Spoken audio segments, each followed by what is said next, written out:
the border. And they need to go somewhere before their asylum claims are actually heard. What would you do with them?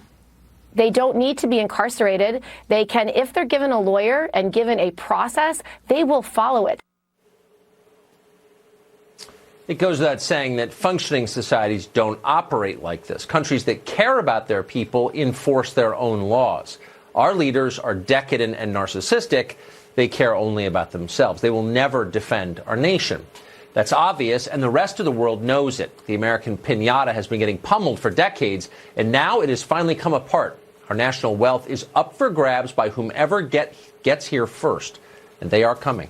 Over just the past year, 1% of the entire population of the nation of Guatemala has moved to the United States. The Wall Street Journal piece last month described the plight of that country's villages. Some of them are literally depopulating as people stream north to America's generous welfare state. Meanwhile, a new study from the Federation for American Immigration Reform, FAIR, given exclusively to this show, shows the scale on which the United States is being plundered. Every year, FAIR found, foreign-born workers send about $150 billion in remittances to their friends and family overseas. That's more than the GDP of 18 American states. Illegal aliens alone are remitting $28 billion a year. That's $28 billion leaving this country, going abroad every year from people who don't even have the legal right to work here in the first place, but are benefiting, of course, from all the extras: free health care, free education, subsidized housing, food stamps, who knows what else. The remittances are not taxed.